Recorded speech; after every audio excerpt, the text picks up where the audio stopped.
I figured out that the post office was the central control to authorize the corporate structures of government in our day-to-day lives.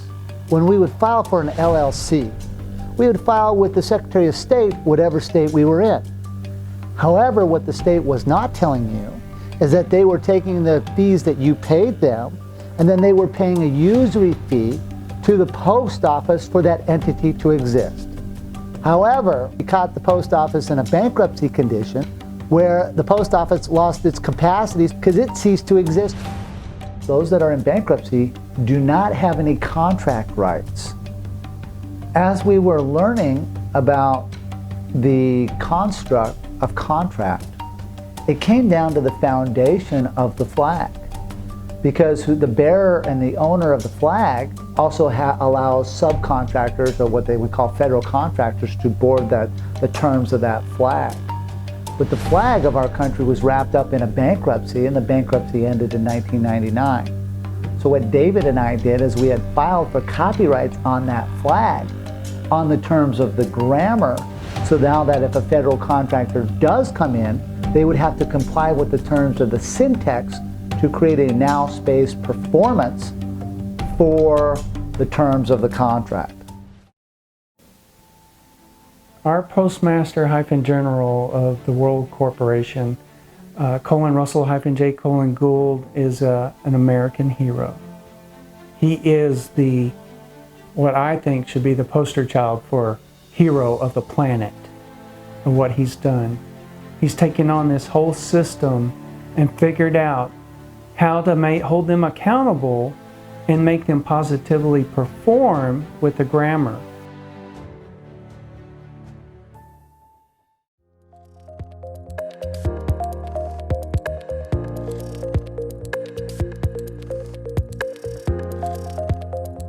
I lived at the end of SeaTac International Airport with my father and mother and sister. It was a rough and tumbly neighborhood. My parents, my father was an antenna man and my mother was a stay-at-home mom. I went to private school, but in my neighborhood, most of the kids went to public school. People trying to rob my money, people trying to rob my bikes. Had to go out and fend for myself. You know, I had the school of tough knocks. Take some bumps and bruises to get some bumps and bruises. So it's fun, you know, it was education, learning about how to communicate, learning about the psyche of people at a young age due to all the strife and the diversifications of the times back in the 70s and 80s. It was a different energy on the planet. I grew up loving sports, played basketball, baseball, wrestling, football, played for the Des Moines Rams. We played against like Rainier Beach, Renton Lions. Fun times. I was pretty good athlete. My father was also a minister on top of being an antenna man in Seattle, Washington. And he went up and down the old I-99 and met a lot of homeless people and brought in a lot of our different Hells Angels to live in our backyard, and heard fascinating stories about their walks and what they had experienced, what they had been through.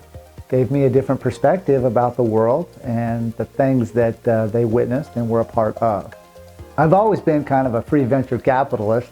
I started my first pie business when I was young, 4 to 5 years old. I had apple trees in the backyard, so it made sense to learn how to make apple pies with my mom, and we took them out front and had an apple pie stand and sold them and made a little bit of money. When Mount St. Helens blew, we had a concept to go up to Mount St. Helens and gather the ash and put them in bottles. My grandmother was a science teacher for 5th and 6th grade who had a lot of connections into the school districts, and we were able to bottle the ash, put labels on them, and sell them from elementary school to elementary school all throughout Washington and all across the United States. From the benefits of that, I was able to buy tickets to the Seattle Mariners games, Seattle Supersonics games, Seattle Seahawks games. I was a Seahawk fan. So I have great memories of that when I was a child. I was my grandmother's favorite. We did many things together, such as I was in a rock club with her, not a rock band, but a rock club where we'd go out and identify the different species of rocks. and I had a rock tumbler. She got me my first rock tumbler, and I would mold and polish rocks. It was very fun for me as a child. Also, she put me in extracurricular schooling, and part of that was first through third grade. I went to a summer camp where I learned all about sentence diagramming. I was very fascinated by the sentence diagramming. I learned the different parts of speech and the order of operations of how things were linked together. And I was always very fascinated by how that aspect of communication correlated to business and free venture capitalists. We would go to Colorado in the summertime. My grandpa owned a junkyard where I learned how to work mechanically. I really got fascinated with breaking down material, breaking down cars, breaking down engines, and the mechanical application of things and how things would be put back together. When I moved to Wyoming when I was 15 years old with my family, I kind of stuck out like a sore thumb. In high school, I was always the guy pushing the envelope, from tardiness to how many days you could miss, to letters from your parents saying that you could get out of this or get out of that. And I really pushed the envelope and really challenged the school district as well as the administrators of that specific venue. So as I transitioned into college, I started questioning many structural applications and throwing their rule books back at them in college, going through many trials and tribulations with professors, deans, and the security apparatus of the school systems in college. Yeah, in college I was a little bit more interested in the ladies and basketball than I was in school. You know, for sure I chased a lot of women and had a lot of fun. Drawing back on things that I had learned as a child, such as sentence diagramming, and it came into such a forefront for me as I dealt with professors. And the professors would challenge me, saying, "Where did you learn how to write this way? Where did you learn this?" And I explained to them that I had learned sentence diagramming, and what they were asking for in their paperwork was unstructured at best. And it really conflicted within me, and I began to fall kind of asking questions of the professors, number one, that they couldn't answer, and it kind of disenfranchised me with the college apparatus.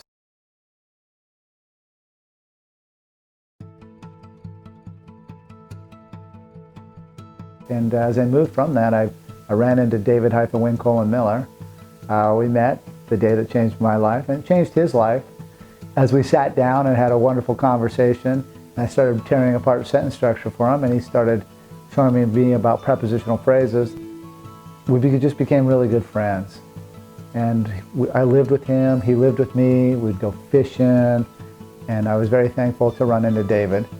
And we became, business partners. And we became really good friends, and it was a love-hate relationship in the end because of the choices that he made compared to the choices that I would have made. In 1988, April 6, 1988, I broke the mathematical interface on grammar. And I proved that all grammar, all languages, are a mathematical equation of algebra. And with that, I was able to rewrite the way grammar is used. So as David and I continued our studies, I was very thankful because he really expanded my mind.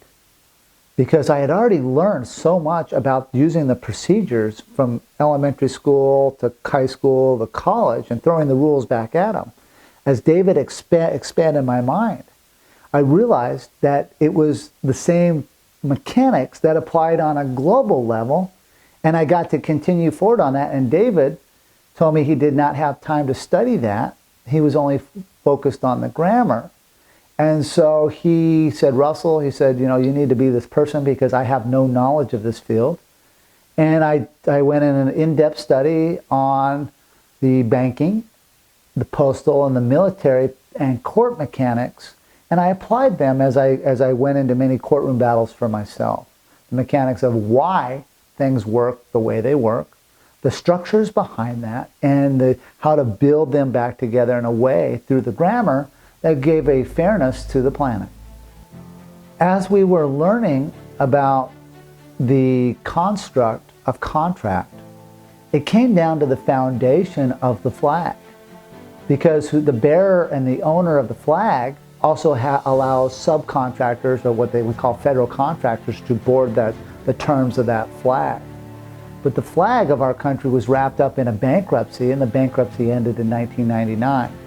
Benjamin Franklin was a French attorney working for the English Crown as a secret agent to capture the United States of America.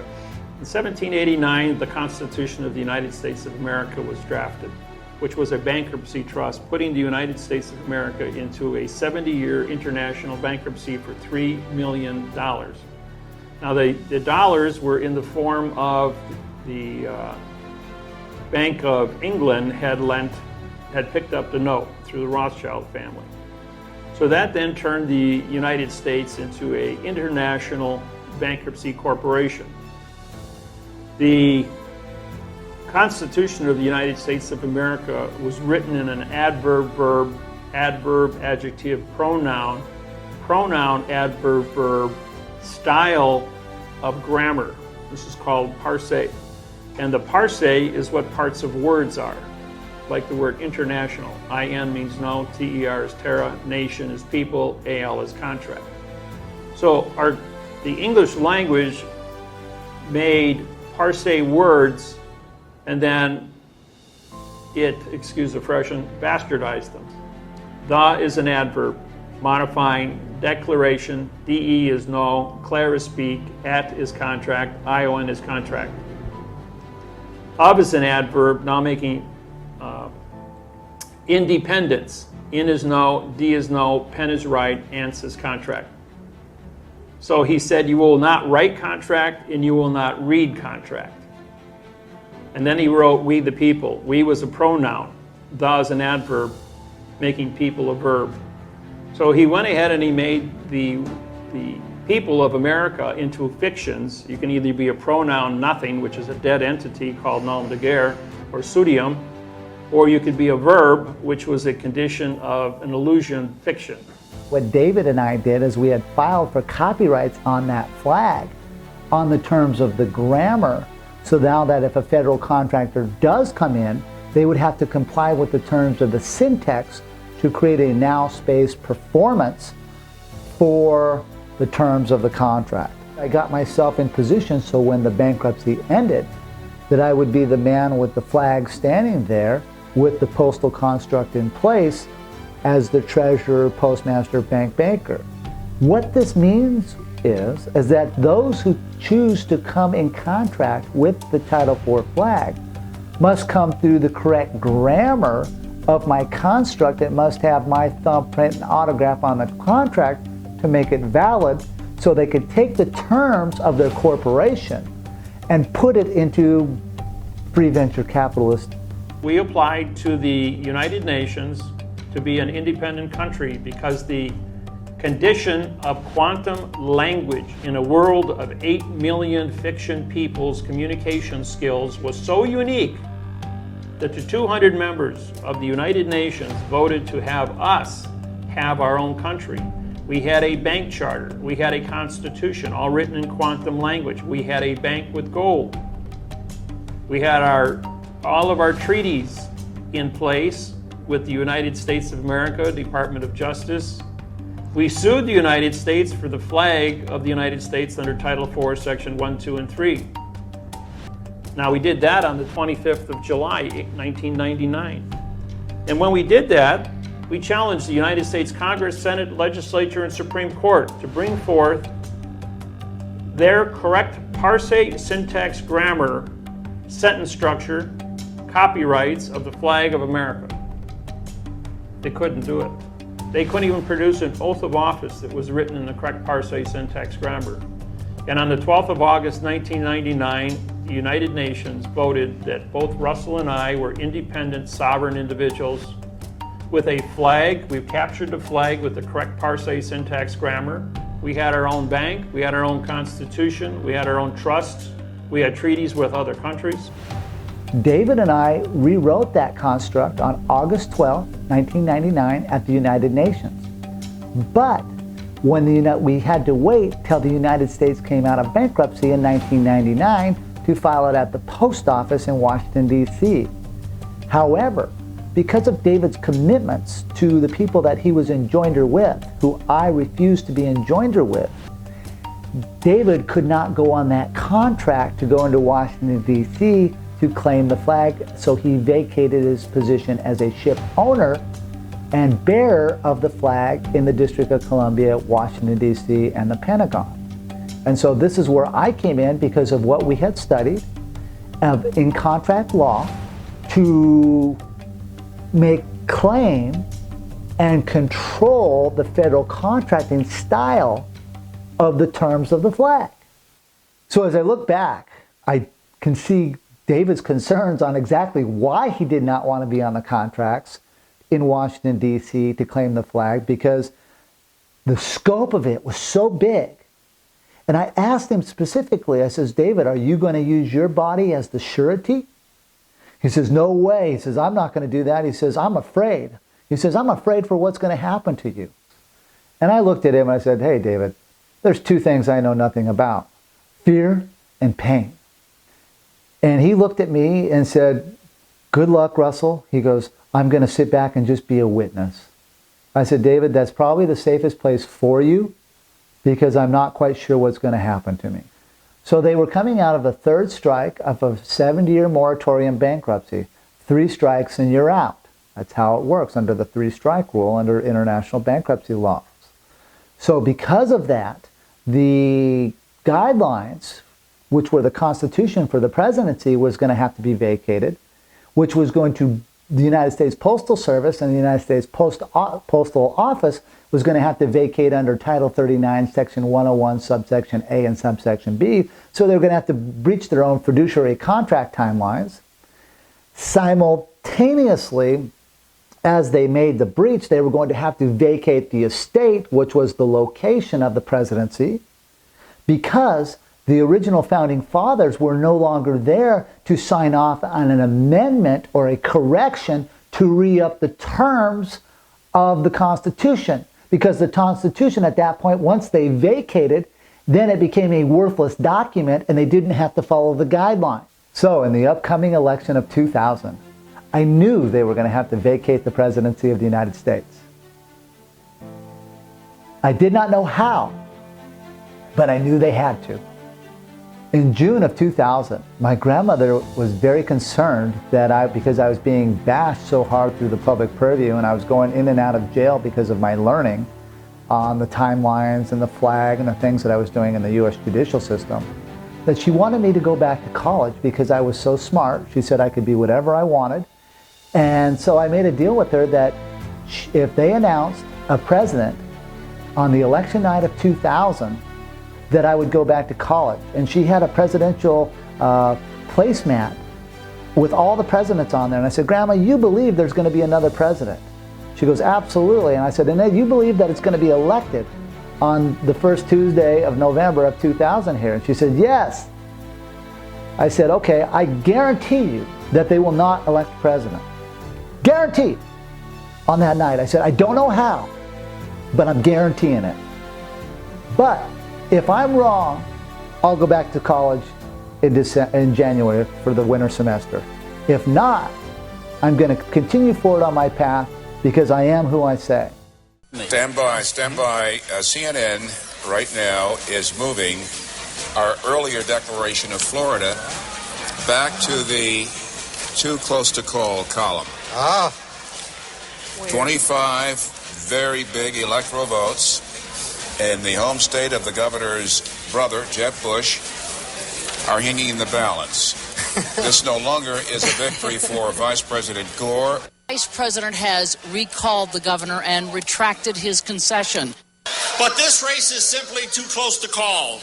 And until the recount is concluded and the results of Florida become official, our campaign continues. Bill Daley, the chairman of the Gore campaign, you just heard it.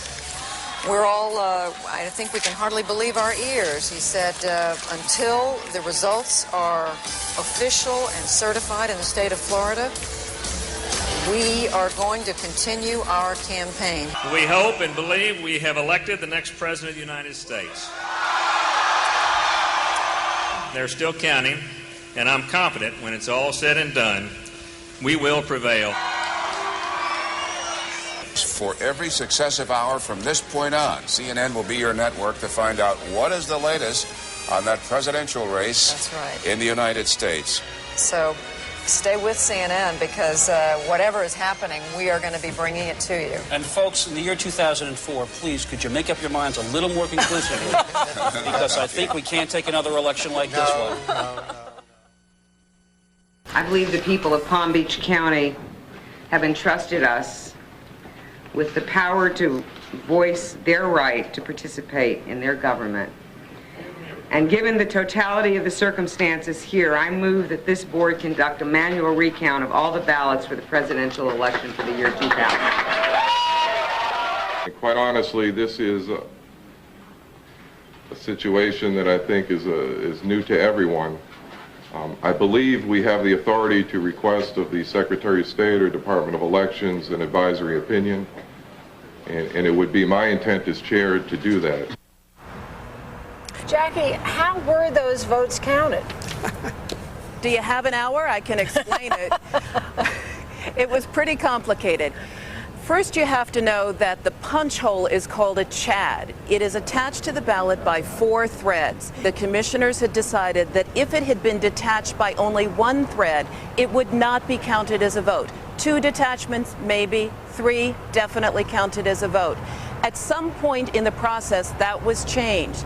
And the commissioners decided that any chad that was detached to any degree would be counted. Now, there are 2 other strange sounding categories that were not counted. The first one is called the dimpled chad.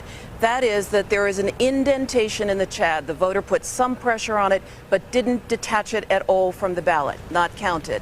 The final category is the pregnant chad. That is, the chad was pierced with a hole, but not detached at all. Those were not counted. Now, the Republicans here, Koki, seized on all of this confusion. They said, see, we told you, this is a deeply flawed process. It must stop. But as we know, the county commissioners here have decided not to stop. They will go for a full recount beginning tomorrow.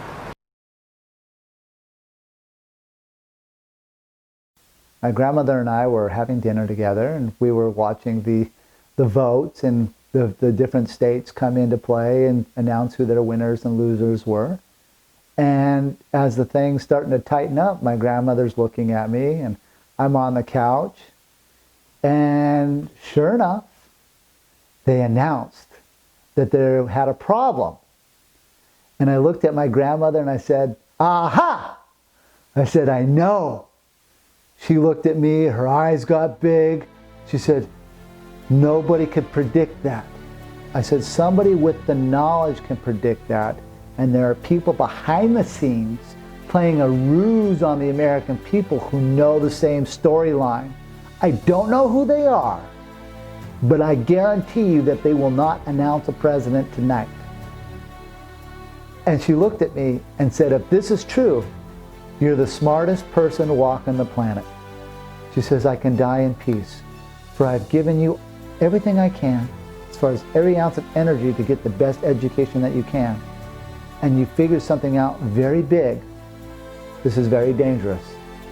You have the courage and the charisma to carry this out. And I looked at her and I gave her a big hug. And I said, got on my hands and knees, and I was very thankful that night that everything came true, that they could not announce a president, that I had the flag, that we were in position to make a difference for the people, and I continued my plight and my learning from there on. And I was on a roll that night. She just looked at me and she was smiling and laughing. She goes, I don't know how you've done it, but you've done it. She says, do good with that what you have. So then I looked at her and I said, I'll do good for the people of this country and the citizens of the world.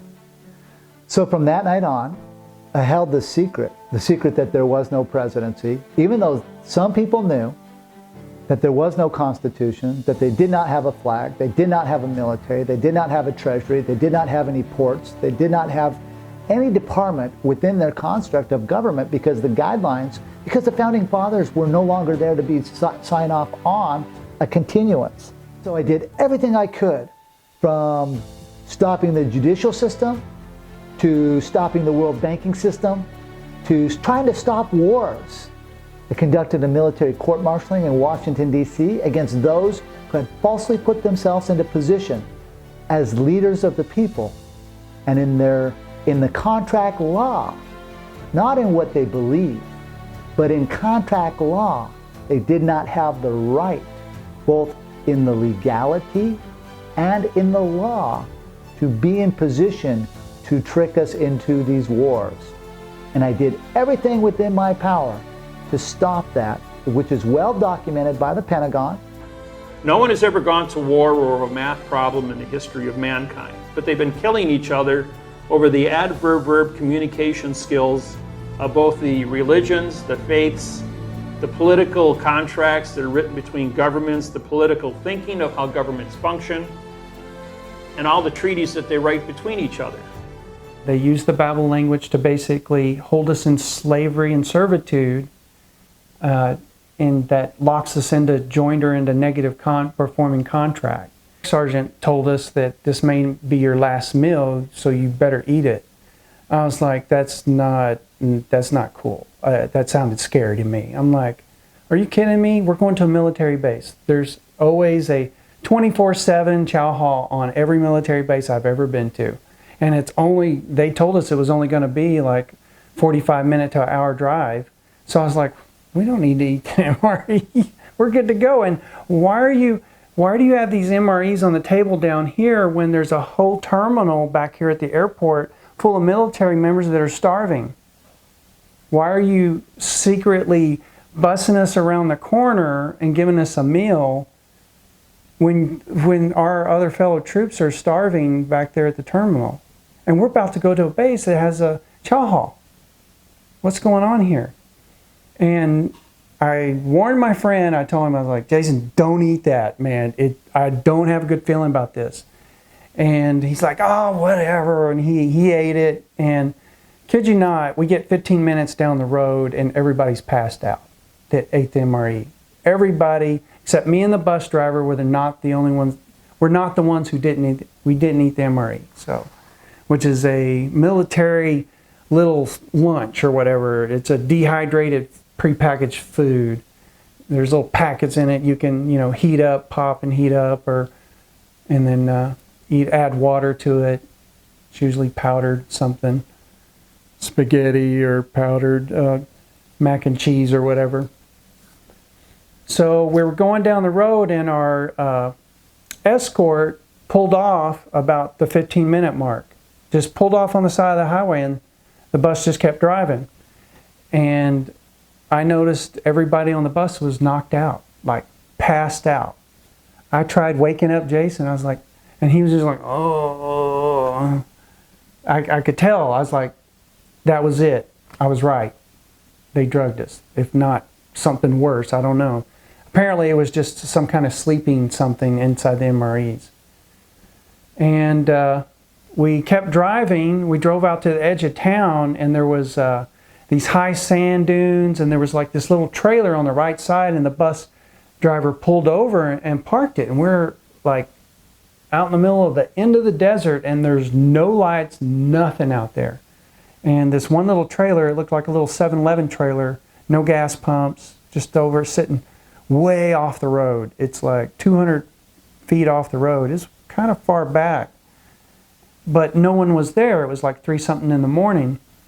And a car pulls up, talks to the bus driver in Arabic or whatever language they were speaking in, and then took off. And then a SUV pulls up, pulls in front of the bus and backs out. Then that same car that came by a while ago, it pulls up, and then these two guys dressed in Middle Eastern Arab wear, they jump out of the SUV and jump in the car and take off. This is like 3:30 in the morning. Like, what are they doing? Who does that? Who would park a SUV in front of a bunch of military troops bus at 3 in the morning? And why are all my fellow airmen asleep on the bus, knocked out? And I was like, it's going down. There's a bomb in that SUV and we're all going to die. There's nothing out here to harm. We're right on the edge of town. no one around. I tried waking up Jason. I was like, it's going down, it's going down. And I got up and I started walking up to the front of the bus, and our supervisor woke up. And he's all disoriented because he was asleep. I don't know how much of the MRE he ate, or even if he ate one at all. Either way, he was asleep. So he was like, what's going on, Sergeant Lester? I was like, look, if we don't get out of here, it's going to end bad. We got to get out of here right now. He's like, just sit down, Sergeant Lester, I got this. And so I turned around and I started walking back, and I was like, no, he doesn't know the urgency. He was asleep. He just doesn't know that he thinks that there's just the SUV sitting in front of us that was parked there. He didn't see all of it happen. I know he didn't because he was asleep. I know. And it just instinct took over, and I was like, no, I have to do something here. I'm not going to die here. So I turned around and I yelled at him, and I told him, if you don't get this bus moving now, I'm going to rip that guy out of the seat and drive this bus myself. And he's like, I got this, Sergeant Lester. I got it. Now just go sit down. And I didn't go sit down. I was still like, I was ready to grab the guy, and I was like, we got to get out of here. I mean, it's ticking. And I can't believe it didn't blow up, right? And he yelled at the guy, and he cranked up the bus, and then Sergeant Gray turned to me, and he's like, so where do we go, Sergeant Lester? I was like, well, there's a faint light over here in the desert. Let's go out there and see if that's the base. And if not, I know all the way back to the airport. We'll be good. So we got out there, and it was the base. It was the only thing there. I don't know the name of the base. All I remember is there was a bunch of Arabic signs, that real long words. All I know is we were in Qatar. It's where we were. And getting out there and then getting confirmation from the military police on base that this is like a common occurrence, blowing buses up is okay.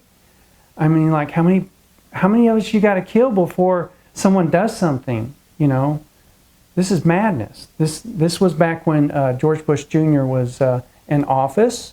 He was supposedly in charge of us. And then later I found out that he wasn't even a president, because he was court-martialed by J. Gould, Postmaster General of the world. When I got back from Iraq on that TDY, temporary duty assignment, I tried to go to the JAG because I felt like, there's something bad going on here, and I need to tell the law, I need to tell the lawyers. JAG wouldn't talk to me, they wouldn't call me. I tried meeting with the commander of my unit, he wouldn't talk to me. And then I was like, okay, I just need to check out of here. This is over with. I don't want to have anything to do with this. I know what's going on. And then I ended my contract with the Reserve Unit, United States Reserve Unit. And at the time, my civilian job, I was working over at Lockheed Martin as a production supervisor. And I was one of their top performing supervisors. I would say I was probably their #1 supervisor they had, because I won all kinds of awards. We had all hands meeting. They put my projects up there and said, pretty much we were #1. After I got back, they laid me off, and for no reason. So I felt like I'm getting retaliated against, because I have knowledge of some bad stuff that happened overseas with the military, and they're a military contractor. So they kind of like got a conflict of interest here, So all that said and done, they destroyed me. They run my credit. They basically told me if I didn't sign the non-disclosure agreement, and that was with Lockheed Martin that I was working with there in Fort Worth, Texas, they were basically going to take back whatever you put in 25%, they match it 75%, and basically they were holding that over my head. I worked hard for 5 years, and I packed that thing as full as I could get it. And I was like, if I don't sign this, I'm losing my 401k. So they hold it over your head, like either you sign this fiction document or we're going to take all the money back. And I was like, I had no choice. I had to survive. I had to sign their paperwork and get out of there. Everyone I went to the lawyers, I went to the people in charge of me in the military, and none of them wanted to help me. And then when I saw Russell's grammar, I was like, that is the solution I need. He can actually, the grammar can hold these people's volition on trial and hold them accountable for their actions. And how are they getting away with killing us and blowing us up on buses?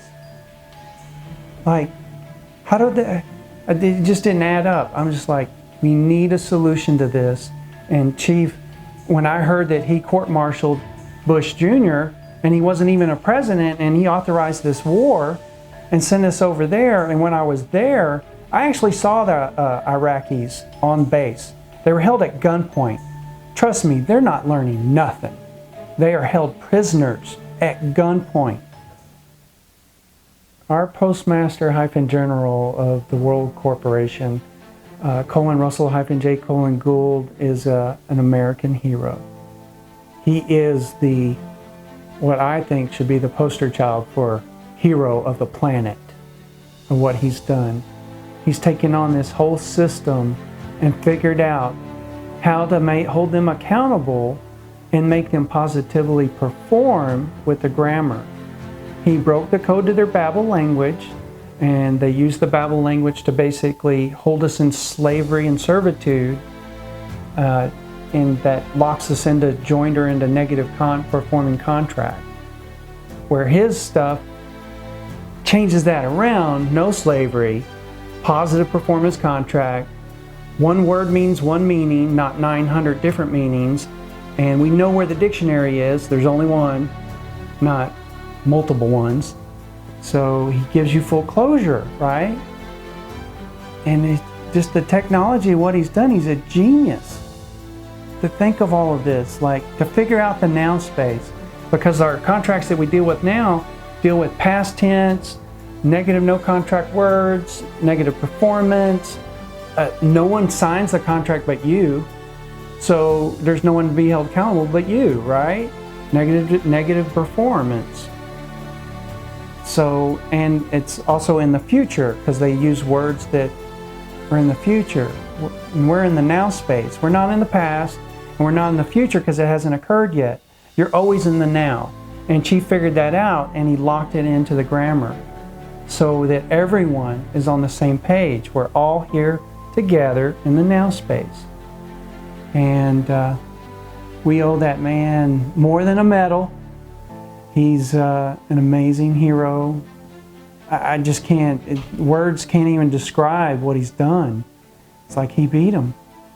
He beat him in 1999. He captured the flag. He court-martialed all of them. He held court-martials after 1999. He kept going down to, he went to D.C., down by the obelisk. There's a mall down there that he would go to and hold court. And he would court-martial everyone who wouldn't stop and correct. There's a title, a government title, Title 42, 1986, and it basically says, if you don't stop and correct, then you're part of the problem. So you're going to be held accountable. Like, if you tell someone, hey, you're a cop, and this guy's robbing a bank, and you don't go do something about it, then of course you're going to get fired or be held accountable as part of the bank robbery because you didn't do your job as a police officer. You didn't go over there and stop the bank robbery, right?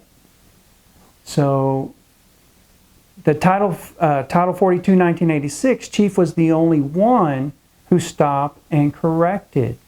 When he brought the language forward and shared it with them legally through the mail, served them, ran timelines on them, they didn't stop and correct. So now we've got to hold them accountable.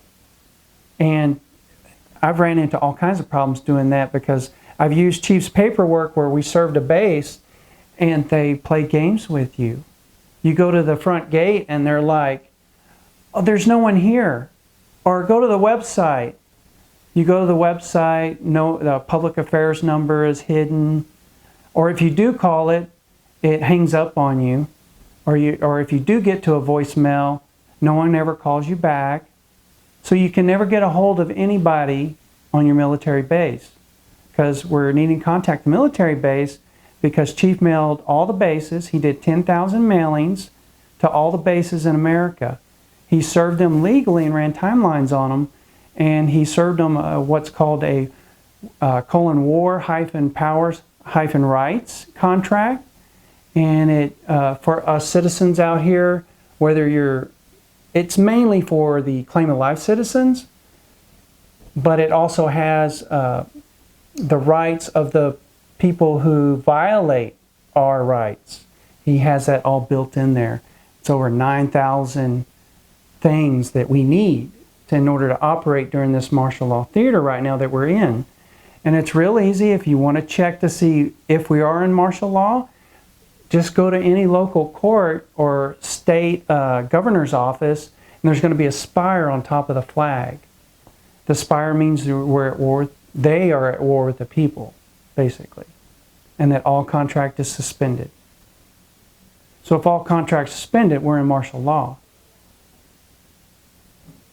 And that's what they're hiding from the people.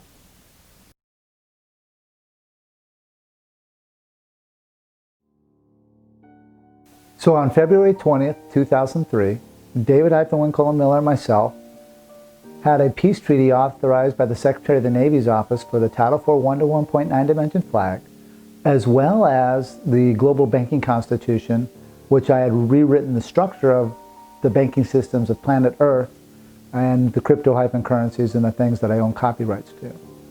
And the Secretary of the Navy's office autographed the contracts, endorsed them, and I went back to the Pentagon on December 12th, 2004, with my peace treaty and the terms of the peace treaty, that there were no presidents, there was no presidential election, and there were a lot of other terms, and they breached the peace of the contract. They put me on the phone with the commanders and the people that I had been speaking with since 1996 at the Pentagon, and they said, Russell-J. Gould, what happens when peace gets breached? I was like, heck no. That means I got to go to war. They're like, yes, you do. You'll be back. And so they caused me to move into a conditioned state of the martial-law because they broke the peace, which were the terms of the contract. The terms of the contract were that I was Postmaster General, Commander-in-Chief, and many other highly sensitive, classified documentations that we had under contract together. By using brute force and physicality to physically remove me from the Pentagon, that broke the terms of the peace. Therefore, I had to move into a conditioned state of the martial-law. So on December 12th, 2004, at the Pentagon, I came under contract as Commander-in-Chief conducting martial-law. What that meant was I conducted the largest military court-martialing in the history of planet Earth, taking down the World Court at The Hague, as well as the world judicial systems, trying to stop these wars that were falsely being perpetrated upon the great citizens of this country, as well as the citizens of Iraq, Afghanistan, Yemen, and around the world. For these were all done under false and misleading pretenses, under a fraudulent ruse, because there was no president and there was no post office to go to war.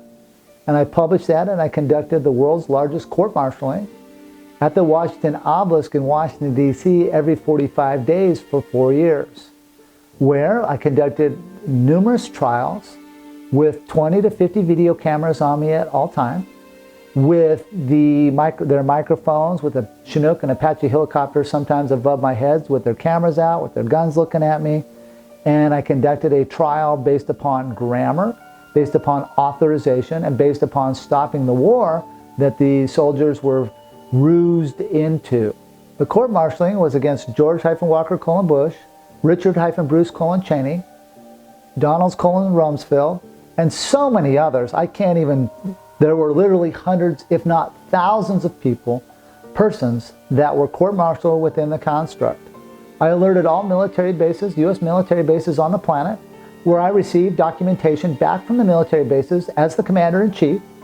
I also held duty posts where the U.S. Marine Corps showed up in uniform to talk to me as the Commander-in-Chief. I met with many Navy SEALs. It was just a copious amount of work. There was over 10,000 mailings that went out in the trial itself. In the trial itself, I tried to stop the vaccines against the soldiers, as well as rewrote the construct for all the Veterans Affairs. So I wrote the administrative mechanics for the U.S. Veterans Affairs for wounded warriors and people that needed help through the Veterans Affairs. So it was a very tedious task. That task alone took me 3 years to rewrite the whole constructs for the Veterans Affairs, using more natural pathways to help heal the post-traumatic stress syndromes and the trauma that was being inflicted upon the soldiers, as well as I wrote constructs as well to help the land that was being damaged on the other end and the people on the other end in such like Iraq and Afghanistan. So I wrote banking constructs and foreign currency platforms in place to aid the situations where this fraudulent ruse put on by George-Walker Bush and his minions, who know who I am, and they know very perfectly well what I did. But I was told specifically by Donald Davis, a U.S. prosecutor, the reason why the federal judicial system was beating me up and kicking my ass is because George Bush told them to do it. So someday, George-Walker Bush, you and I are going to get in the same room, and we're going to have that talk that you need so very well. Without punctuation, they become adjective pronouns. In the court-martialing itself, I place their vessel as capital names. So when I say George-Walker Bush, I have it all in capital letters to identify it as a vessel. The vessel then, in the court-martialing, was attached with pictures. So the picture correlates the residual imagery of that vessel. That vessel, because it does not have the capacity to think, because the birth certificate system is gone. It ended in 1999, so then the vessel does not control or have the capacity to create thought. Thus, I identified the vessel to capture that vessel and bring it to my location. The militaries of the world, because in order to go into the military branch, you first must go get your log registration at the post office first. But the United States Postal Service lost its authorization because it lost its flag and it breached its own constructs in violation of the title site, Title 39, Section 101, subsection A and subsection B. Therefore, the U.S. Post Office did not have the authorization to register anyone to join the military. This is also fraud put on by the United States Postal Service against the people of this country, and more of a ruse, hiding correctness, hiding me, degrading me, belittling me, engaged in mockingbird, and trying to literally beat me up at every turn and destroy every aspect of my life. Because of that, I have stayed very calm, stayed very neutral, stayed very peaceful in this trying times. But because the condition of state of the world right now, it is my duty to come forward to safeguard not only the finances for the people of the world, the finances of the foreign banking systems of the world, but put a system in place that brings accountability, fairness for all, so that the geniuses of the world can board my platforms, bring their concepts in quantum grammar, either through one banking construct or another, depending on the needs of that corporation or that person coming forward. And at that point, then I can delegate them into the right platform so that they can bring their concept forward for the people to use without all the red tape. Since December 12, 2004, we have been with the martial law. During the times of martial law, there are no civil authorities, which means states, police departments, judicial systems are all closed. The guidelines for that are filed under the War Powers claims at U.S. SOCOM at MacDill Air Force Base, which I filed in 2007. So there's 1,000 pages there on the guidelines for those who want to do the due diligence and the search on that. Also simultaneously in the martial law, all laws, all Senate, and all representation is also closed, which means they cannot pass laws against us anymore, against the people, and the laws and the rules and regulations of the laws are in the palm of the hand of the Commander-in-Chief, and that's me. I'm also Chief Judge simultaneously because the Commander-in-Chief of the martial law also maintains the position as Chief Judge, which goes hand in hand with my takedown of the U.S. Supreme Court on October 1st of 2004 when I became Chief Judge of the federal judicial system, as well as Chief Judge of the U.S. Supreme Court. Because the U.S. judicial system, both state and federal, county and city, are all flying yellow fringe flags in their courtroom, those flags are not registered anywhere on the planet and in violation of Title 36, Section 176, subsection G, which means they're adding things to the flag, which now creates a foreign fiction, creating all judges worldwide into a fiction scenario where the courts are simply actors. They're not legal courts. There is no solution. There is no fee for freight. There is nothing going on in the courtroom except harvesting the people of the world. Became knowledgeable and it got my first judgeship in April of 2001 as a federal judge out of Casper, Wyoming. I became Chief Judge of the U.S. Supreme Court on October 1st, 2004. Where the U.S. Supreme Court police joined with my contract, we got it logged in at the clerk's office, and I became Chief Judge of the United States. The importance of relevance of this is, at a later date that year, I ended up conducting a court-martialing, and because I was Chief Judge, I could move into a position as Commander-in-Chief for the martial law because I already had my credentialing, not only as Postmaster General with my filing in 1999, but my filing in 2000 with the Post Office, but also my filing with the U.S. Supreme Court as Chief Judge. This gave me the credentials, and this is why they had to allow the court-martial to happen, and it happened every 45 days in Washington, D.C. at the mall. The value of the flag, the Title IV flag, is if you comprehend and study the law of the flag. Those who know this, I am the bearer and ship owner of that flag. So the federal contractors have to come through me in order to move their cargo or their concepts from country to country, port to port, and there are specific terms built within the quantum banking system that put in the tariffs and the policies and the taxation for fee for freight for the federal contractors to join that flag. As the Postmaster General, I tied in through the law of the flag the capacity to allow tariffs, fees, and freights for cargoes to be used for federal contractors.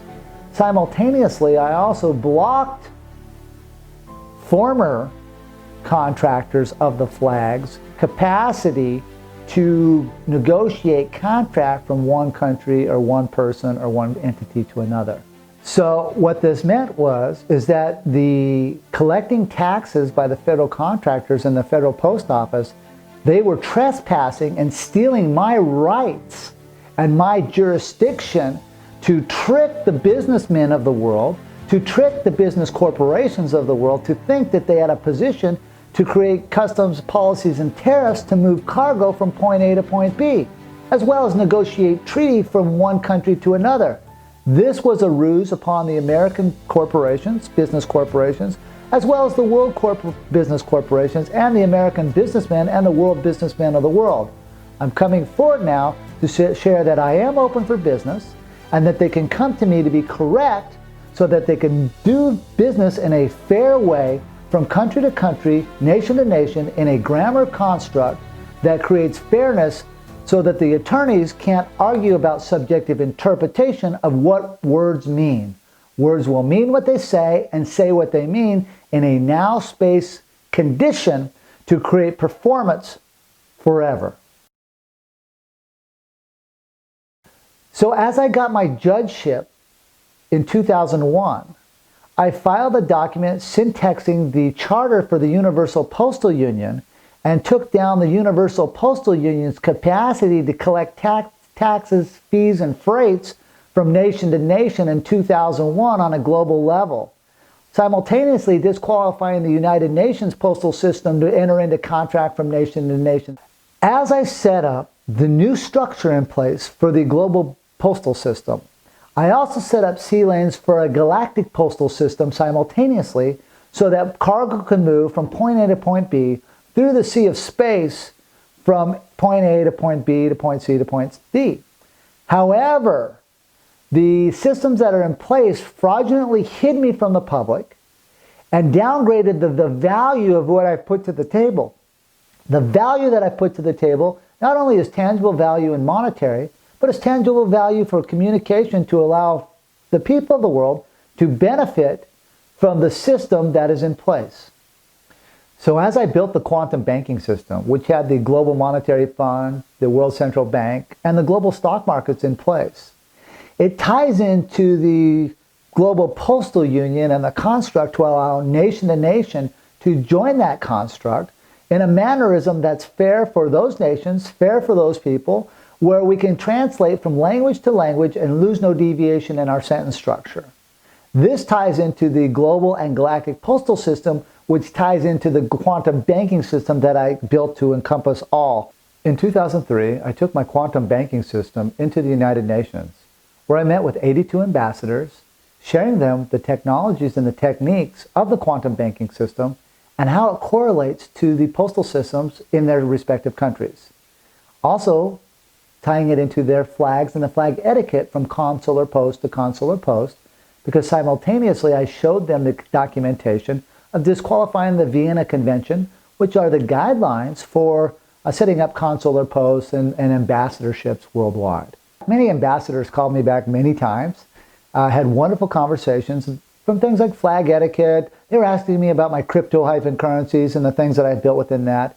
Each ambassador told me that they were going to give my global banking constitution to their country's treasury so that they'd know what it looked like as I moved the quantum banking system coming forward. So they were we had great conversations. Some countries called me back many, many times, and some countries did not. I remember with every ambassador, I had a conversation on why they were flying a 3x5 boat flag with the ball on top outside their recruiting station. And as I walked into their embassies, they had spears on top of their flag standards, placing their country in a condition of state of martial law, suspending the terms of contract for their countries. Their ambassadors would just smile and they're like, well, we're at war with the people, but the people don't know. I said, that is correct. And so the countries and the ambassadors know of the martial-law because it is the symbolism behind that which they have, and that's what they show. So the planet's in martial-law. There are no guidelines, there are no rules. It's simply the commander-in-chief's will that moves the martial-law. Thus, I'm coming forward right now with my will, giving the soldiers and giving the militaries of the world closure that there's a new system in place to help the citizens both move their equity that is there and create new copious amounts of wealth that is in place for them. As I brought my quantum banking system forward to the world, I disqualified every banking theater on the planet, from the International Court of Arbitration to the International Bank of Settlements, the World Bank, the International Monetary Fund, and I reconstructed their charters in a mannerism that's fair from country to country and posted it with 82 nations simultaneously.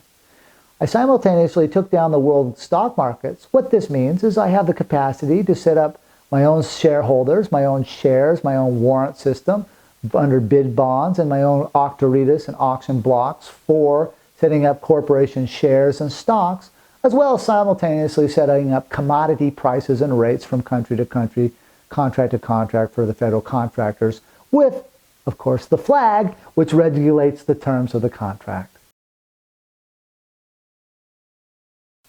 As the Commander-in-Chief, I've learned many functions. From that as a muster-master, which is moving troops, mustering troops into theaters, as well as superintending and blocking fraud against the U.S. military and the U.S. soldiers, which I control the grammar in all ports of contract on the planet. So I learned how to become a muster-master, a muster-master general, and a paymaster general as well. I have contract with the U.S. Supreme Court to be paymaster general for the branches of the military at the Pentagon.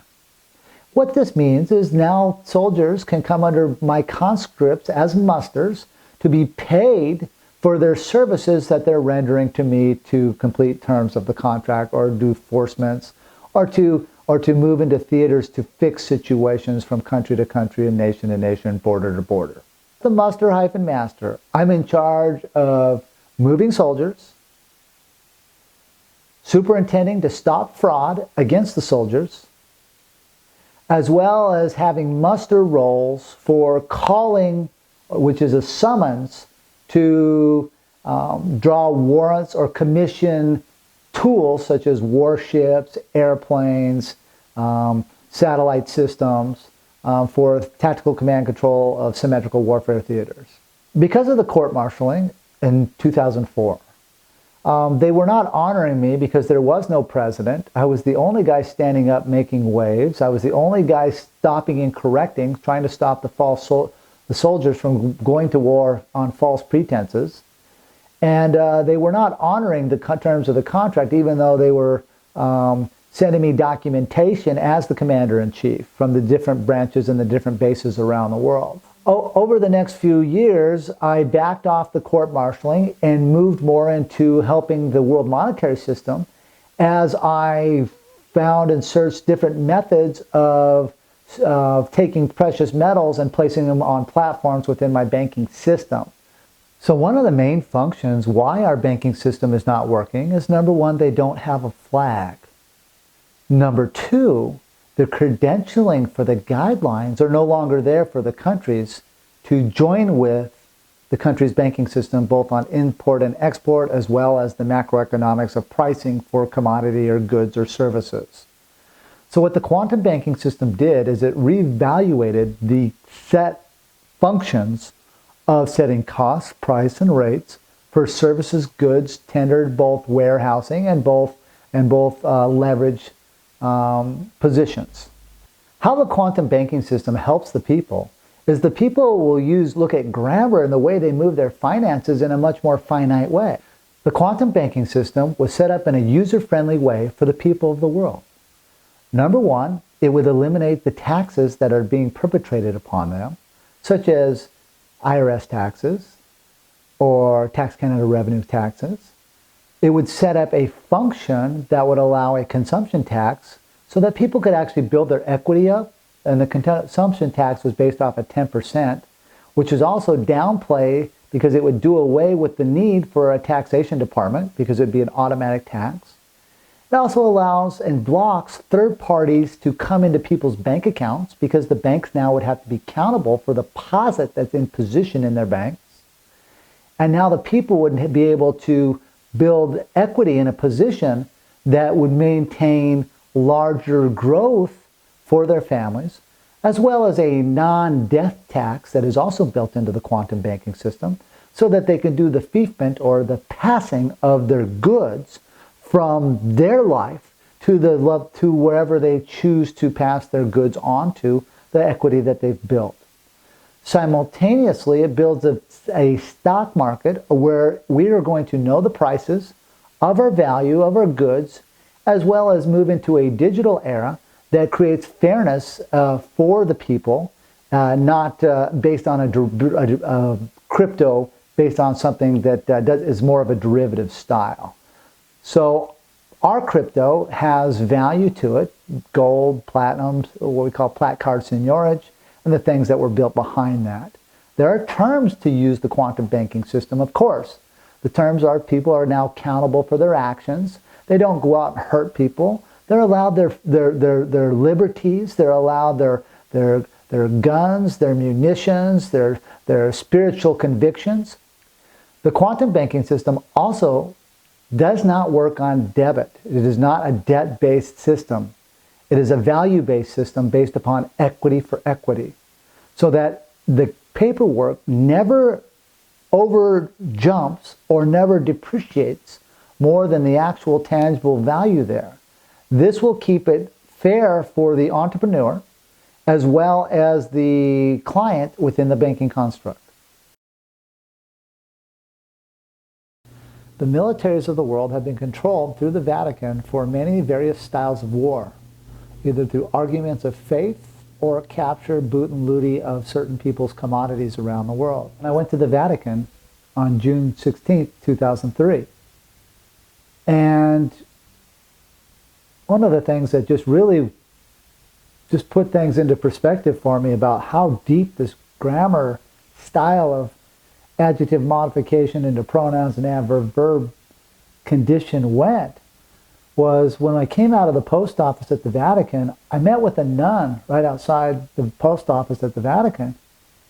And she had told me and David that she had been studying grammar and the correct grammar for over 5 years. Well, as you could think of, I was like, what? You've been studying grammar for 5 years? She goes, yeah. She goes, you know, the grammar, the manipulation of the syntax in the styles of Bibles to control religion was one of the biggest things that they had going. They were very cognizant of how grammar was in control of the concept of what was in the Bible.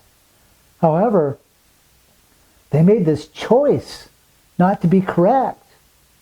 They said it was very easy to influence people's thinking if they could control, or they could use adjectives, they could use adverbs and verbs, which I felt was very unfair for the people of the world, because the people want correctness, they want fairness, they want facts.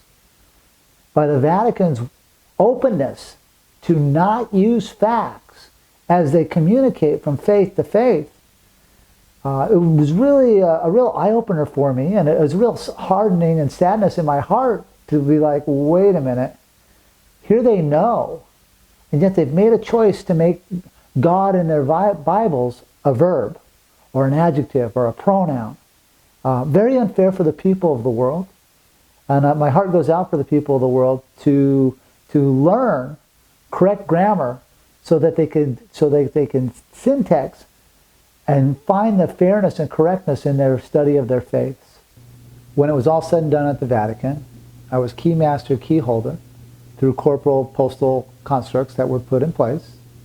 But the whole volition here was to stop the continued war against the people through the use of religions, through the use of ley lines and militaries on the planet. And now, through my efforts and through the things that I've done, and it's going to take some time, these wars against the people and this religion and faith war will come to an end.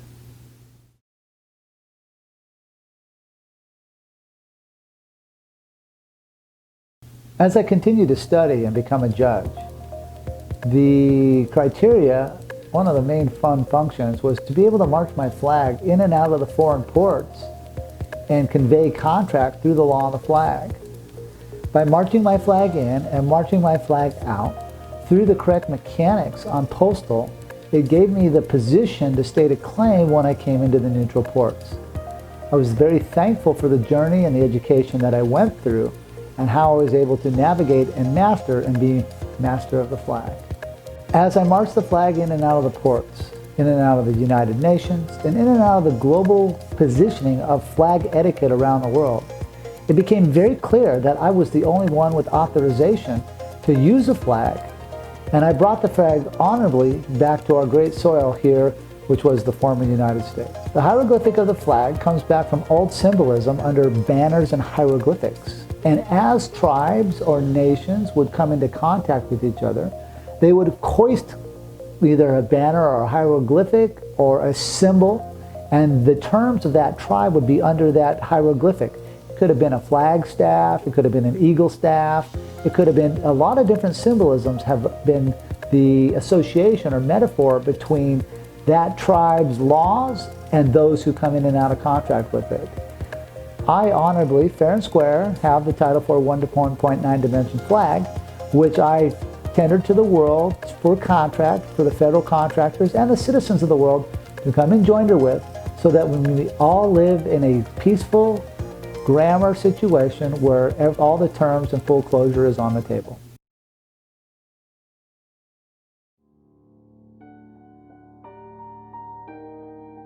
I was hauled into Wisconsin, and I was hazed up pretty good, beat down, starved down, and I would not surrender the flag. I went from 186 pounds to 102 pounds. Why? Because they were using food as a weapon. What that means, if I would have touched the food, and when I tried to touch the food, they would haul me down to booking and try to get my fingerprints, which is my personal private property. They would also then try to check me into their system. But if I did not touch their food, then they would never haul me down into booking and I could live in my peaceful way. So because I was a master of the timelines, I knew exactly when to predict when they would have to join with me, and I got a state district court judge to come off the bench, take off his robe, and sit across the table from me and move me into a location to where I could get nourishment into my body. In that humbling journey, I took many beatdowns. It was cold, I was without clothes, I was all by myself, and I went without food for 70 days. In that mechanic, it was a humbling thing to be without food. I knew full well the whole time, the complete time, what I was doing, why I was doing it, because I was not about to surrender my flag. As things went on, I ended up through the federal judicial system in that case, and ended up at the U.S. Supreme Court, where I became Chief Judge of the U.S. Supreme Court on October 1st, 2004.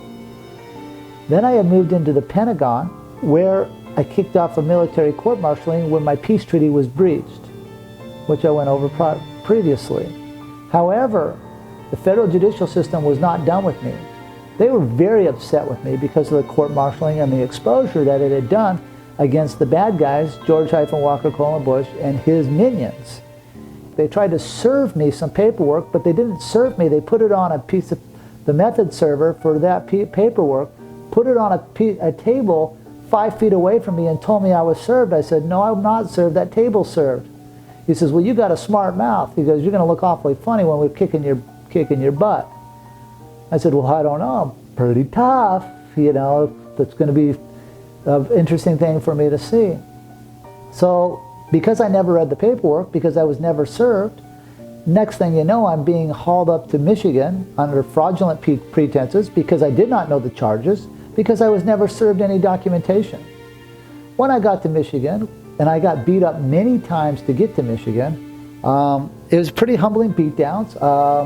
I was hit with batons. I was knocked out by the U.S. Marshal Service several times in Casper, Wyoming. I was beat down and really beat up in San Bernardino, California. And then I got beat down again a little bit up when I got to Michigan. Not a lot, but a little bit. The criteria that they were bringing me there is because the federal prosecutor told me that he uses adverbs, adjectives, pronouns, and verbs.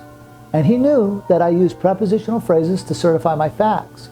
But they were going to try to hold me in jail for 25 years if I didn't use their grammar.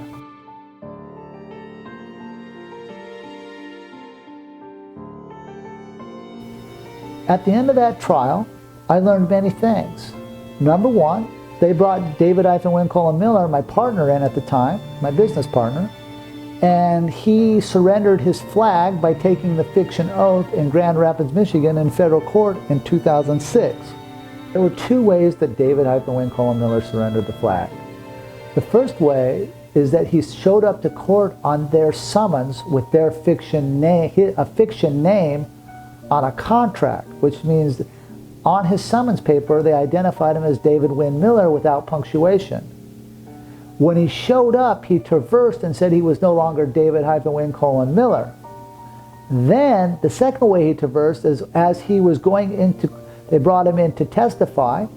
As he went to testify, they told him, do you swear to tell the whole truth, nothing but the truth, so help you God?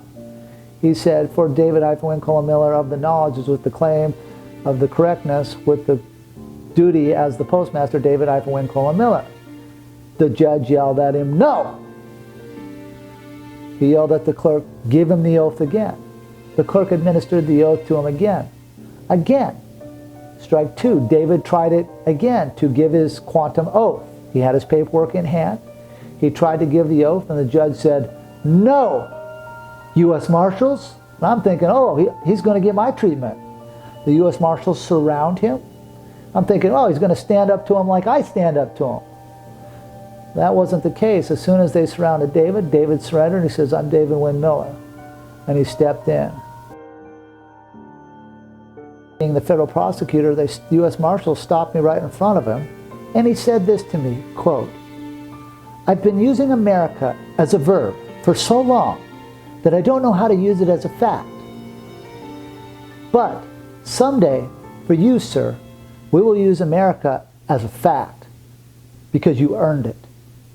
The U.S. Marshals then took me out of the courtroom, and they had a big celebration for me because I was able to see David-Win-Colin-Miller for who he really was, which is someone who did not have the courage to stand the ground of that which he spoke of and that which he taught. That was a sad day, but it was a lot of relief on my part because I knew that I was the last flag standing. So it was kind of a blessing in disguise, but it was hard to be betrayed at such a level. I lost a lot of honor for David that day because he did surrender the flag. And it was a humbling thing to go through because I had such a long business relationship and we were such great friends. So after Michigan, I went home to Wyoming, where I continued my studies in metallurgy. Part of that path took me to New Mexico, where in 2010, David-Win-Colin-Miller made an attempt to show back up in my life. And he asked for flag authorization to use the flag again, because the people needed help. And I said, yes, the people do need help. Here's the criteria that I need. Number one, that any contract that you're on, I have to be on and I have to proofread.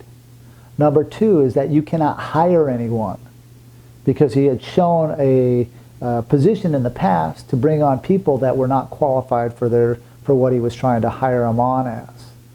And so he agreed to that, and we continued down the road. So I opened up the Benjamin Franklin Postal Court, the federal postal court, and became chief judge, bringing David aboard as a witness and a federal postal judge as well. And we started looking at the procedures of syntax again and ordering the courts open and ordering the federal postal court open to hold trial against fraudulent grammar.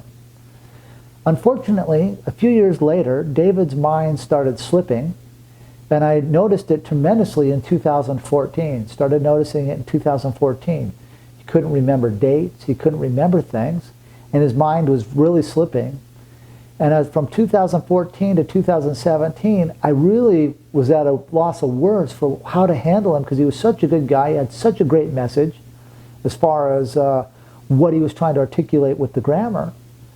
But he couldn't remember anything. And so in 2017, I had to court-martial him. In 2018, David-Win-Colin-Miller passed away. And I had to carry on with the corporate structure and to conduct the business that we had set up under our living wills in our corporate entities. For our federal postal court, for our quantum banking system, for all the mechanics that we had placed together to create a better world for the people in grammar. And I complied with those terms within 45 days of his passing, and I was left with the only person with the copyright livery to use the correct grammar on the copyrights for contract. I'd like to give a little closure on the quantum grammar. We use prepositional phrases to certify our facts. We have two verbs, is and are, and it's very complex. We have correct communication, parsing, syntax, grammar, which is a function of breaking down words, looking at order of operations. It's a very complex thing. My goal is that the people that are in power, such as the attorneys and the administrative mayors and the mechanical people that control the administrative mechanics of our day-to-day lives, use these functions in a way that will downsize and let the people thrive in a way that is beneficial not only for the corporate structures, but beneficial for the people. There are many teachers out there right now, some good, some bad. Those that are teaching correct communication, parsing, syntax, grammar, and teaching the grammar right now need to comply with the corporate structures that have been set up that they use in their day-to-day life. If not, they're creating chaos, and they don't have the copyright release to be doing such things. As people learn the complexities of the correct communication, parsing, syntax, grammar, that it could be used by the governments of the world to help the people thrive and make them accountable for the things that they do. This will downsize the subjective interpretation of arguing over words. This will also maximize the accountability of the people. Simultaneously maximize the accountability of the governments of the world simultaneously. Obviously, this is going to take quite some time because we're changing out the whole paradigm of the whole world and the style of communication and syntax that we are using as we communicate from country to country, people to people, corporation to corporation. We obviously need many teachers and many genres to make this flow as quick as we can, because the world is crumbling around us as we see, and we want to have a support system in place, which I have built the constructs for, to backstop the financial communities, to backstop the financial institutions, to backstop the militaries of the world, as well as backstop the people for both agriculture and to carry out the solutions that are out there from the geniuses around the world. Thank you for your patience. It just takes time. You know, I've been at this 24 years, and it's taken a huge effort. I have over 200,000 hours of study time in grammar, and so it just takes a tremendous amount of focus and time.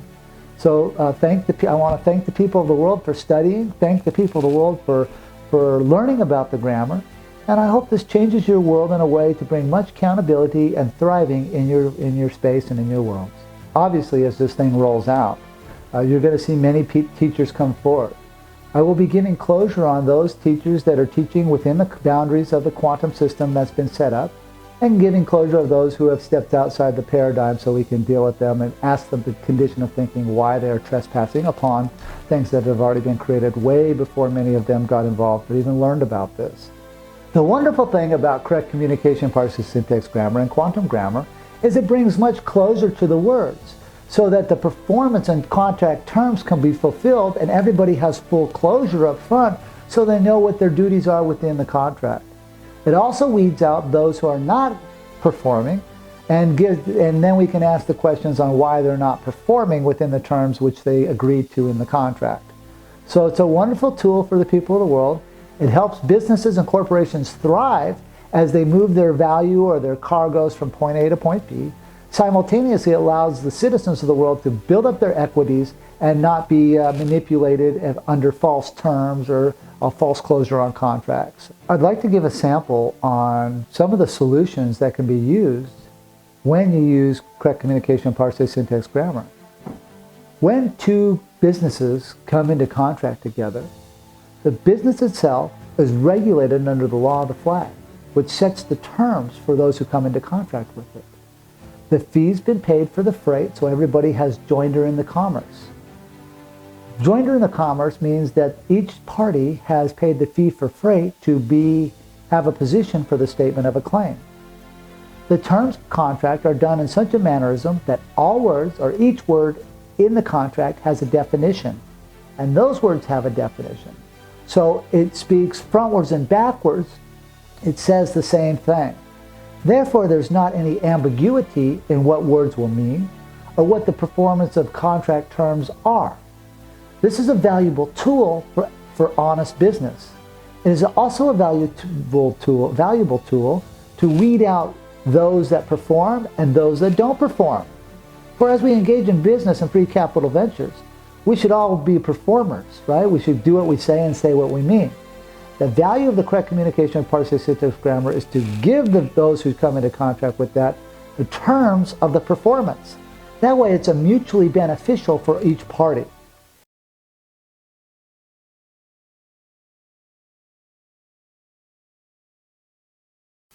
So as we move into the quantum banking system, it weeds out a lot of things that we've seen in the past. Those that steal, those that murder, those that are dishonorable in contract. The quantum banking system pre-position sets the accountability so that we don't have to put up with this anymore. The world doesn't need more theft. It doesn't need more strife. It doesn't need more conflict. What we need is solutions. The valuable thing about the grammar is it presets the facts so we can put the solutions on the table so everybody can enjoy it. Everybody can have it. However, there are precautionary methods that have been put in place under the three-strike rule that if you use this quantum system and you are a bad person, then things get taken away from you and you get put in timeout. What that looks like is you go through the legal system, incorrect communication, parsing, syntax, grammar, where you will get your volition put on trial, your condition of thinking on the facts of why you didn't perform or why you were bad or stealing or killing within the construct of the society. And as you get put into that system, there will be support systems to come behind you once you get to strike one and strike two to really value and take a good look at your life to where you don't get to a strike three scenario where people come and help, either through chemistry, either through nurturing, through behavioral conversations on, upbringing the moral value of righteousness and value behind that. Or if you continue to strike 3, we have a thing called voluntary-bankruptcy placed within the construct of the quantum banking system. This is where we come in and seize your assets and put you in timeout for quite some time until you can figure it out. The timeout differs because in that timeout, you will not be given the same accoutrements that you see in the judicial system now. You will be be taught and go to classes to learn how to be righteous and have a behavioral learning so that we can figure out what you did wrong, and so you can learn it for yourself.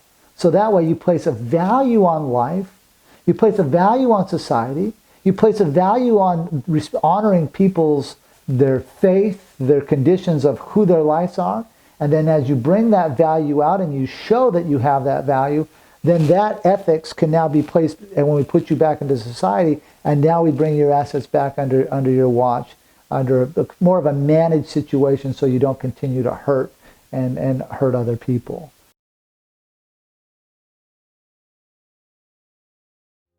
Following the disqualification of the World Health Organization was the disqualification of the Central Disease and Control. Therefore, their capacity to force masks upon people is false and misleading, and the pantomime that's going on through this virus to scare the people into a condition, a state of fear, to say that we can and to psychologically profile the people that they are no longer to help their fellow mankind, but they're to be distant from their fellow mankind. This violates the natural laws of love, caring, joy, and happiness. But when you love and you care and you have joy for your fellow mankind, you make sure that they're clothed, you make sure that they're sheltered, you make sure that they have what they need, you make sure that they have solutions of cure, not more of the same. Simultaneously, the scientific war that is going on with the nanobots and the 5G against the people, this is also false and misleading.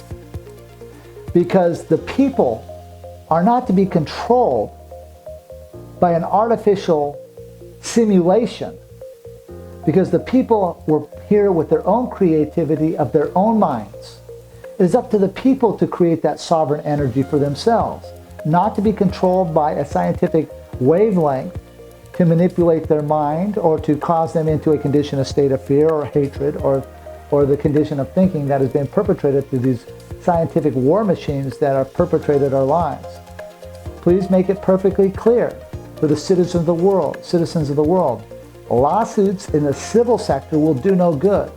For this is a military operation from the 50s, 60s, and 70s that has been orchestrated to study wavelength technology to manipulate the minds. So this is a military war against the people, a very silent war. This is not a civil war against the people. They have figured out a way to go to war without putting troops on the ground. That's what this is about. It also is about control. It is also about the chemistry of what we put in our bodies and the food and the intake that we are taking. This is all controlled scientifically, and there are only a very few people that are trying to force their bad, wicked agendas upon we the people. Very soon, we'll publish a list of who those people are. Those people are to be found, to be rounded up, and to be brought into my location of the now space so I can hold trial against them on the condition of thinking this is what I do. What is the condition of thinking?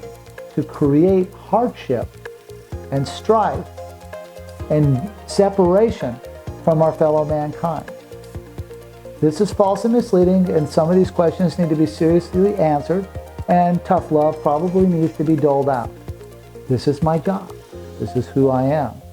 I toe a very tight line between good and bad in a position of neutrality from the quantum world and a world that does not exist.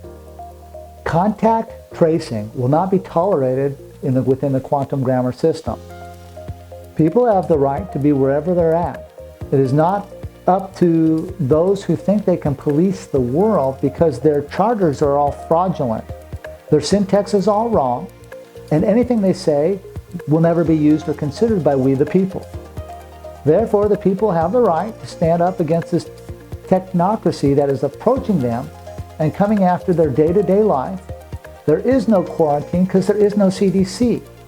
There is no contact tracing because there's nothing there to police that. Otherwise, I'd had to have word of it. It'd be on my desk with correct grammar. Because the grammar is not correct, there will be no contact tracing. There will be no quarantining. There will be no forced vaccines against the people of the world. The science-tech wars of the 5G and the manipulation of subspace and programming subspace will not be tolerated. This is a military operation, not a civilian operation, and those that have done this will be dealt with.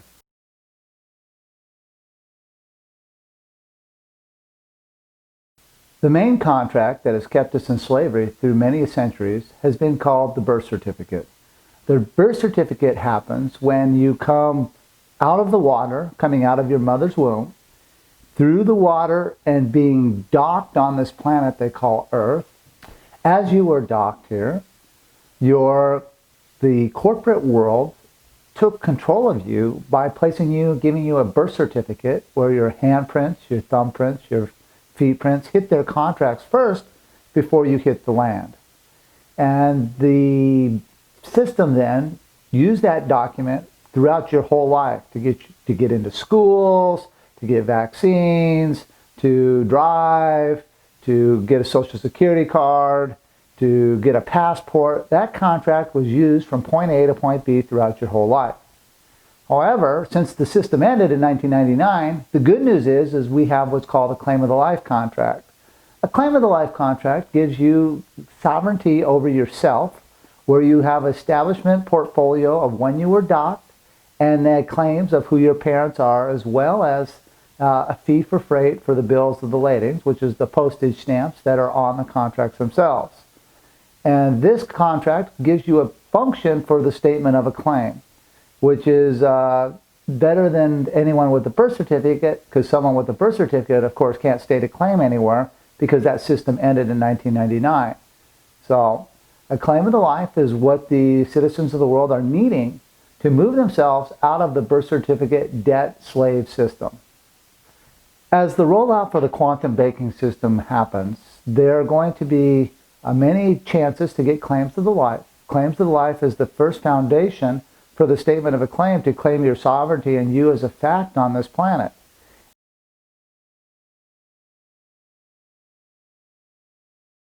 Thank you for your patience as this transition of the quantum banking system rolls out and the citizens of the world start using it. It does take time, so I'm busy putting systems together so that it becomes user-friendly for the people.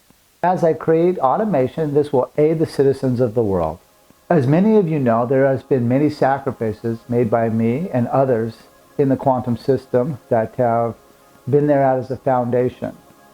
The goal here is that most of you and many of you will not have to go through the same hardships as I did, because the system itself will be in place so that the people don't have to suffer, that the transition into the quantum system is smooth, where we safeguard your assets and you safeguard your things. Please keep in mind, this is not a get out of jail free card. This is accountability for yourselves and accountability for those who use the system. For those of you that are still engaged in the fiction system that does not have authorization, it's time for you to step out of the way. Now is the time to stand up for our rights, to learn how to communicate in the correct grammar so we can end all the wars and communicate peacefully with our fellow mankind.